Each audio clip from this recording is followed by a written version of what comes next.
has been a hub for both large and small-scale mining, attracting young people from across the country. But at a press conference, the chief warned that ongoing Galamsey activities at the defunct Gangway community mining site are fueling drug abuse and prostitution among the youth and called on government to shut the site down. Community mining, you know the Abanbay, Minister training Nalim, you community mining, the Arabio. So them not the assassin or an anonymous idea. Yeah, yesterday, Ibn Babe, you know, assassin do. Sanda Abanan Galamsey, nine Abosso saw Galamsey do. Into Galamsey for no. You put away now, we now for. Assassin and anonymous, especially Abosso, a Gangway. Da na nanom yato nsafre obinuma wodi anim wodwuma no ho a ye no ngudu ye kasa ye nte nsampa biala sedam na ote dia no Gangway no re yi won fiwo onam nduru bone sama wodi no ho so mpenti bibi ti de wi tramo red dam nyamani na kodo ho ana nanom no ye mpede dam nzama no kodo wo ye krom ha nti Gangway de Aban abade on Galamsey na damin zamanu so yempere ba say yem man de yes yem hwehwon yenso so wondo o Gangway o nti yesre ministers interior minister land minister we na won boy na fitin na lukwai menem na nanom one time na chini empam yentu dem nkofo na asemfi ho aba ko osisi a na ebinum aye rasta one may you chrome or rasta say a chrono. Nti se yetu ina asifu a yedi de ye ma no beto na edwuma se aban hihye pod baba no ye ina ya hwe na yedido na eda yedwuma ma ye ma no so wafane tampefra. Dismissing claims that his statements are politically motivated or driven by personal gain, Nana Kwesi Appiah stressed that his concerns are solely about the welfare of the youth. Before Galamsey, Abosso was quite disciplined. Discipline in Abosso. We respect ourselves right now because of this. If you are elder, you are not. You are nothing. If you are elder, you are nothing. They can tell you anything. No, it's too much for us. It is hard for us. It is difficult for us. Our youth are destroying because of these drugs, because of these Ashawo peoples. Some places you can't pass there. Other elders and residents echoed the chief's concerns. When you're having your money, when you go outside, you will come, your door will be open. When you are building your iron rods, sometimes they cut it off, go and sell it. When you build your house, you wire it, they come and remove the wires out of the house, go and sell it locals to buy the drugs. And we are not safe here. We are not safe here, especially when it's 7 o'clock going. There are some corners that you can't pass, especially when you are using iPhone or techno big phones. I mean, you are not safe. We are not safe here. What is happening in this town at first was like that. Now these Galamsey activities, especially Gangway, people from Nigeria, these are foreigners in Nigeria, they are in the town here, smoking cocaine, drugs, red. They are sleeping at that place, even at their own bath. When you leave your things there, they will come and steal the things away. When at times these prostitute people are here, very plenty. At times when you're passing, they'll just want to rape you, them themselves.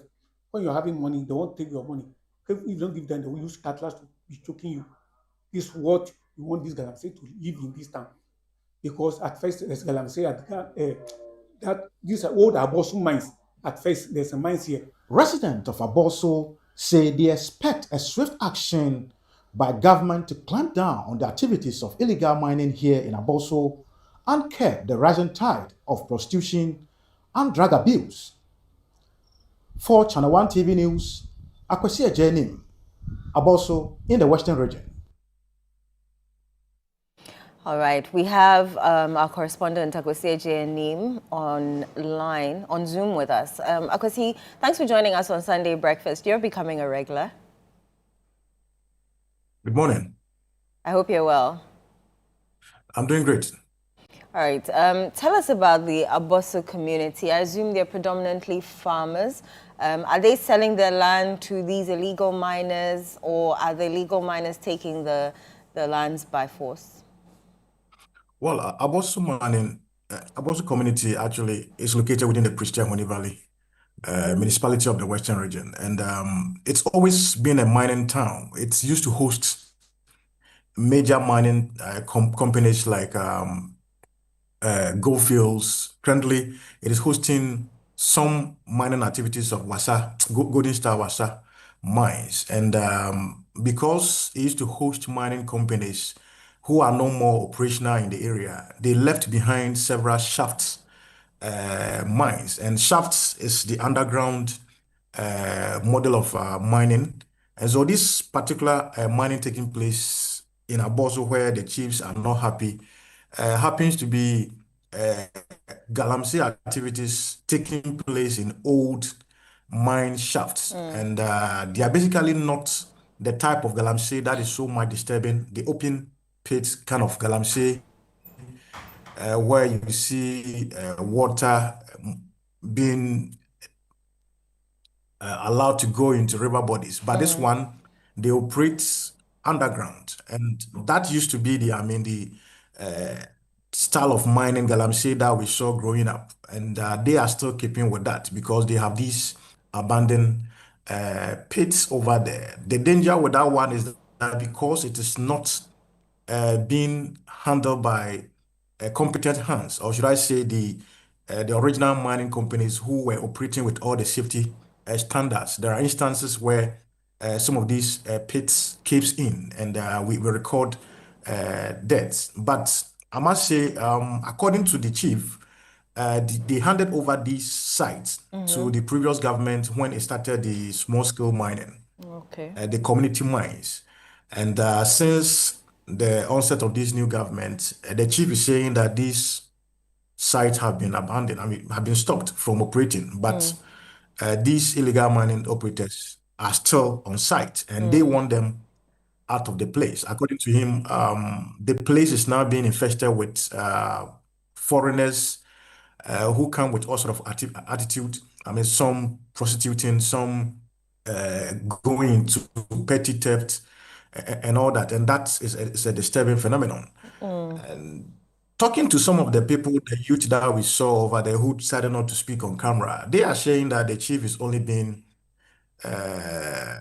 political because they don't understand why they gave the land to the previous government, and this time around they don't want the operation to take place because the model of operation hasn't changed. And so they don't see why the chief is asking that they leave the area. And that is the concern actually coming from Abosso in the Pristia Huni Valley municipality of the Western region. You said these pits were left by certain mining companies, but there's the Minerals and Mining Act 2006, Act 703, and the regulation LI 2182, which says that it requires mining companies to reclaim the land by backfilling the pits and restoring vegetation.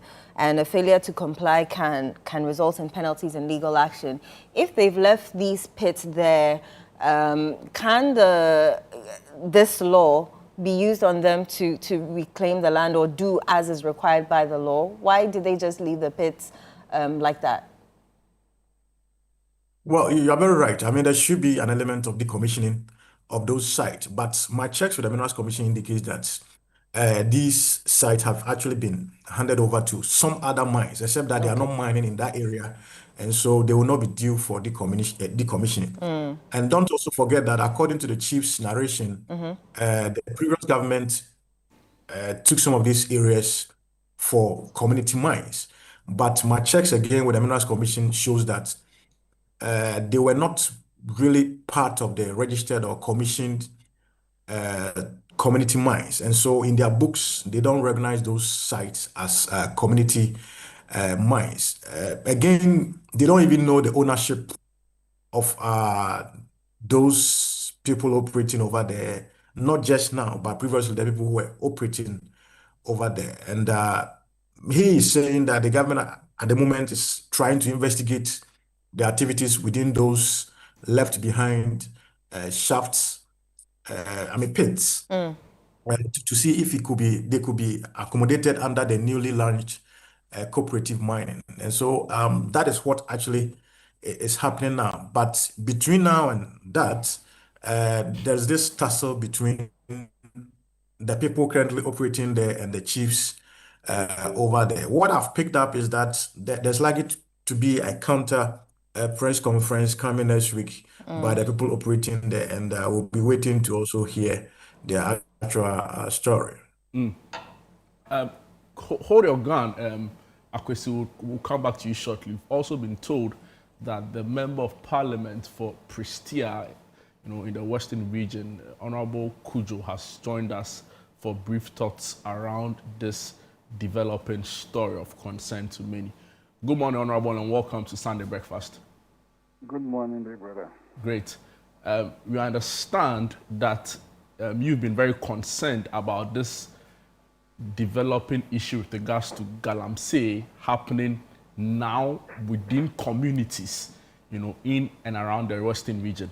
But also, we've been told that the Western region in general can be described as the Galamsey capital of the country. Has these concerns come to your notice?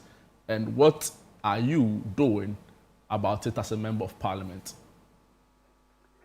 Thank you, big brother, and let me extend my greetings to all your cherished viewers and listeners. I'm sure the issue of Galamsey or small-scale mining dates back into our colonial era. If my mind serves me right, before the Europeans and the others maybe entered this country, history says that people were mining gold, alluvial gold, in river bodies, in streams, on the seashore. They used various methods, maybe actually to discourage the people. One of the methods was that there was some training for them. Companies were also established. I have about 15 companies that were established in the 18th something within the Western region, and they recruited more than 6,000 people, of which most of them were the Ghanaians or Gold Coasters who were actually at that time engaged in this illegal mining.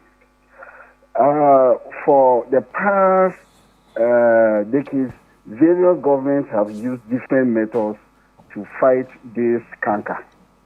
But I think around this time, you have to sit down and adopt appropriate measures to end this so-called illegal mining. I'm sure His Excellency last year in our manifesto, he made mention of responsible cooperative mining, for which was launched last 2 weeks in Abosso. And if you look at the procedure and the measures being put in place by the government through the Minister for Lands and Natural Resources, I'm sure as a country, if we focus on that, you will get to a very long place to maybe curb or reduce the incidence of the illegal mining drastically.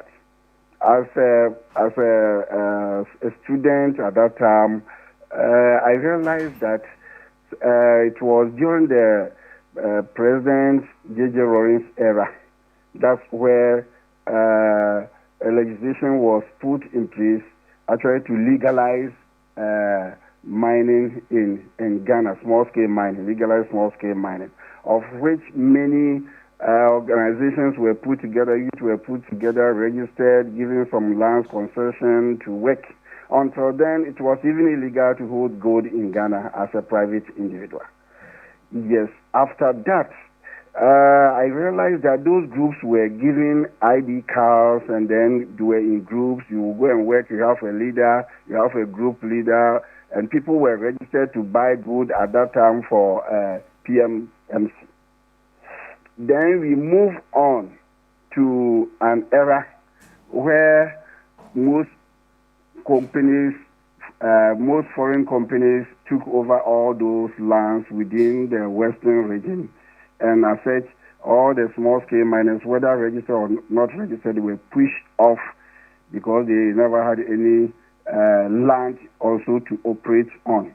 That continued, and then it became Galamsey because people were mining anywhere. And those who had licenses also had no lands to mine. It continued until getting to the end of 2008, when a group of people were sent to China to learn responsible small-scale mining. By then, they came in, they could not even actually use the skills when that period or regime lost power.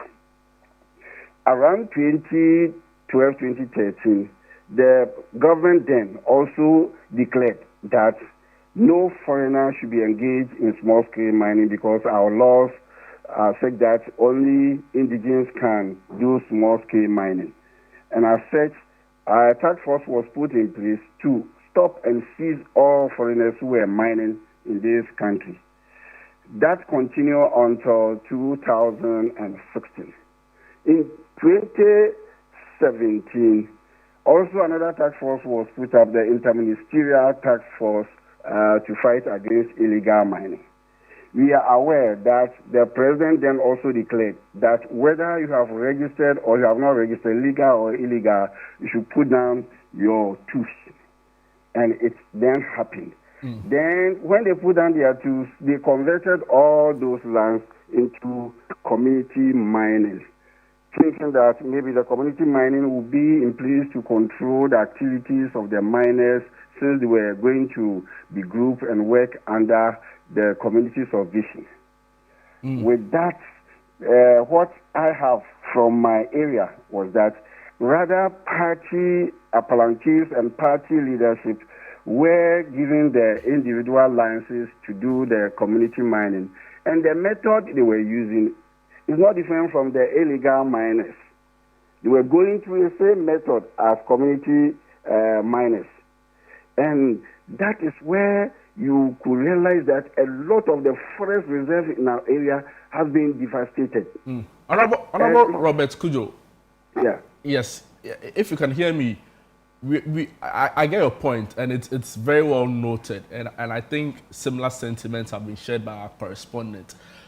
But you're also being told that the Pristia Huni Valley area, where you are a member of parliament for, is one of the most affected or impacted areas in the Galamsey menace. So a report on citynewsroom.com, revealed that about 8.45% of land within Pristia has been affected by Galamsey, and this makes the area one of the most affected areas. And this is because of the lack of a livelihood program, an alternative livelihood program for the youth involved in the area. Now, as Member of Parliament, what are your plans to get the youth out of the mining pits and rather to find them some more efficient survival or livelihood survival means? Thank you, my brother. That is why, if you are closer to the Lands and Natural Resource Minister, since his elevation to that position, I have been constantly talking, engaging him, having meetings. That is why even at Abosso I was present to listen to the procedure and those other things. What I've realized that in my area, we have a lot of abandoned pits. The gold coals mining companies that collapsed before even independence. My advice has been to the minister is that we have to get technical men training of our boys, and then let's convert all those pits into cooperative mining with engineers, mining engineers, everything around, so that those who are still interested to continue in the small scale mining, they do responsible mining. There are a lot of people who are also prepared to learn trade. A lot of people who are also prepared to go back to school. Some of them, you go and meet them, I'm doing this thing and maybe to get enough funds and go back to school. Those people, to let's expand our scholarships and other things to make sure that they all go to school. And after school, let's make sure that we also settle them with some funds through this apprenticeship training that we are bringing on board.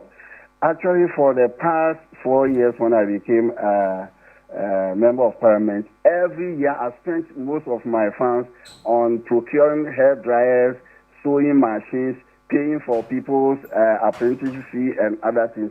All these plans are to make sure that we reduce the number of people who want to go into mining, illegal mining. Into the illegal mining. As member of parliament, are you also interested in contributing to conversations around the repealing of the LI 2462, which many have said that it poses disastrous risks, with regards to mining in forest reserves? Are you interested in supporting calls for your government to repeal this LI?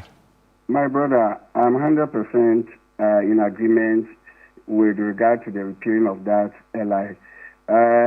I'm sure last year or so, Captain Smart granted interview. I granted interview to Captain Smart. And when I made mention of this destruction of forests, river bodies, and etc., the issue was twisted that rather I want to collapse the illegal mining and so many things. So at the parliament, I've been passionate about this issue of mining in the forest, because we have so many pits around that when we have technical people and properly registered, you can move a lot of the boys who are still interested in the small scale mining to that. So why should we destroy our forest?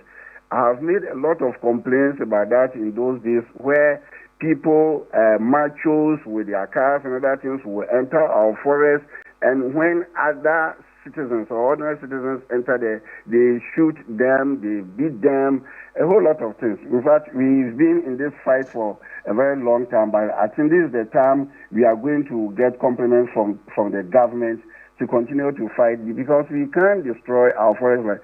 Some of the places, when the video search forest to you, you'll be very, very sad. I know Galamsey or small scale mining started very long time soon, but it was not in the forest reserve, and they were not using even this sophisticated equipment as we see today. So I am in full support so that we repeal that law and then we preserve our forest. I'm sure it's for a purpose that the white man carved those areas as forest reserves.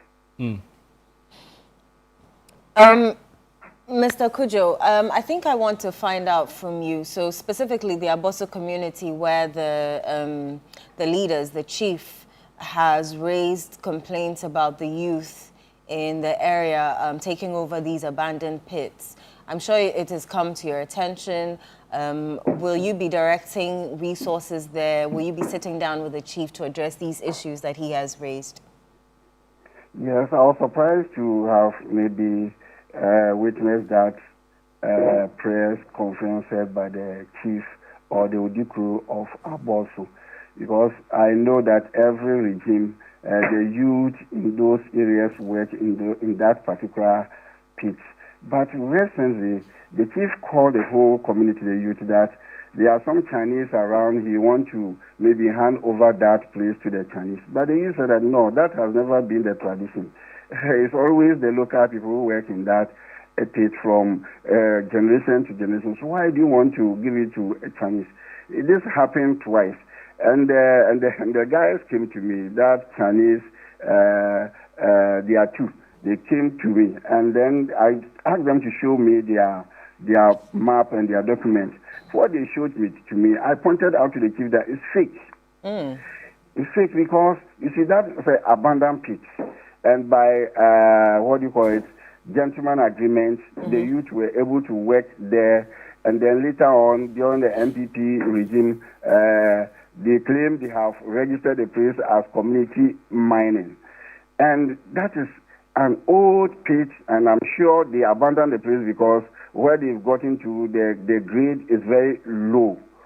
So whilst we are having communication with the minister to cede off some of the even large-scale mining land for cooperative mining, why are you now coming to seize those old pits to a white man or a foreigner? But I perused their document and saw that it was not correct. This is somebody just maybe let him Alex say he has taken money from the man and printed something for him to come and take it. So quickly the chief now organizing press conference saying that they should remove the people from there. I'm surprised because you have made several attempts to give the place to a foreigners. So why now attacking the youth that they should leave the place because of that small scale mining? That is why a lot of vices within the community, which is not true. I don't agree with the chief. He has anything wrong. Maybe he wants a share from what they are doing. He can sit down with the leadership of the place and then they sort out and see how best they can even get something to develop the community. Mr. Robert Kujo, thank you so much for your time this morning and taking the patience or having the patience to explain to us some of these issues. So we'll be looking out for you, on the floor of Parliament, where you said that you are concerned about government repealing this LI. Thank you so much for your time this morning. I thank you also for getting the time to listen to the very causes of maybe this particular press conference by the chief. All right. Akwesi, you're still on the line. We've heard the member of parliament for the area speak. Like I said, many researchers and journalists who've covered this Galamsey issue closely have described the Western region where you are based as the capital of Galamsey in the country. It makes for unpleasant reading some of the things we've seen in the news. Beyond the issue, how is it affecting the quality of life, with regards to the quality of the water bodies in there? Very briefly on this before you take leave of us. Well, I must say, for every activity which involves human beings, it comes with all sort of cultural impact and all that. So it is very much true that because of Galamsey activities, most of the communities that are hosting these illegal small-scale mining or artisanal small-scale mining has attracted all sort of people who come in to actually impact on the existing culture, the way of life of the people, introducing all sort of habits into the community. It's not just to do with the small-scale mining. Even when oil and gas began over here in the offshore of the western coast, several people troop here, foreigners troop here, and they all came with all sort of, lifestyles that people had to find a way to deal with it. Again, for me, when it comes to the small-scale mining, the obvious thing that comes up is, the issue of, the environmental devastation. Lucky for us, for this very one that we are talking about, it is the old style of small-scale mining, which illegal mining, that doesn't really destroy the environment, as it is not an open pit mining that ends up, destroying our water body. But it's also very dangerous to the lives of the people who are actually inside there, operating there, because intermittently sometimes we record a collapse of these pits and then people lose their lives. So generally, Western region, as you know, it's really, really impacted on the economy of the area. Yes, if you go to some of these mining communities, you see springing up of houses, small houses built by these people doing this Galamsey. So most of the small towns are now seeing some kind of expansion because the youths are making money and they are building. But the question is, what is the costs and benefit analysis? Is the environmental devastation enough I mean, the building and the rest Yeah. for us when it Yeah. comes to the environmental devastation. So I think we are looking at the negatives. Yeah. And you can say that in the Western region, it is really very obvious that I can the imagine. negatives is really. Yeah. Akwesi, thank you so much for your time this morning, and well done on a top job in reporting this really difficult menace. We are grateful for your time this morning on Sunday Breakfast. We'll be coming back to you in subsequent shows on the progress made as directed by the Member of Parliament for the area. Thank you, Akwesi. So viewers, that's all time will allow us for our community development segment from our correspondents, where we get